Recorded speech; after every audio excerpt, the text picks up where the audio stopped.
Buried with Hope, a meditation. Very early that Sunday morning, the women made their way to the tomb, carrying the spices they had prepared. Among them were Mary Magdalene, Joanna, and Jesus' mother Mary. Arriving at the tomb, they discovered that the huge stone covering the entrance had been rolled aside. So they went in to look, but the tomb was empty. The body of Jesus was gone.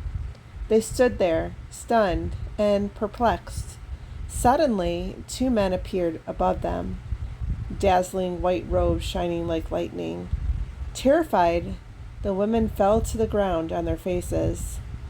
The men in white said to them, "Why would you look for the living one in a tomb? He is not here, for he is risen." Luke 24, 1-5. Have you ever had a moment in your life where you feel like something has died inside of your heart and you just don't know how to get it back?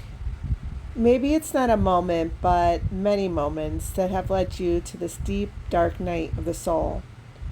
When Jesus died, the world went black. We have all had moments in our lives where we feel like we have faded into the darkness, moments of blackness. Doing a personal inventory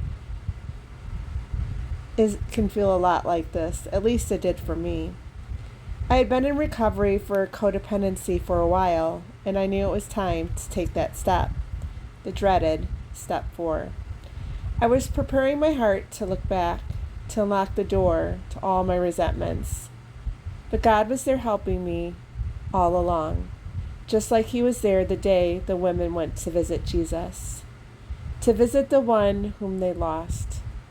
Doing an inventory is a little like this. Looking back and feeling all the losses feels like arriving in an empty tomb.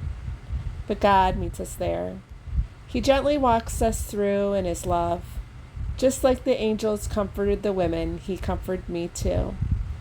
During this time, I attended Christ Community Church, a little church with a big heart, hospital for the brokenhearted.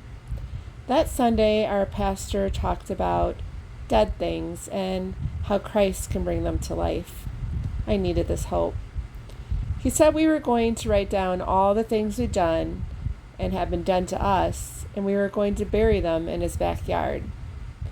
I just started my inventory and knew in my heart this was a divine appointment, to take all the pain and loss and bury it with Christ, to bury it with hope. Here I am again, getting ready to do another 4th step, but this time with hope.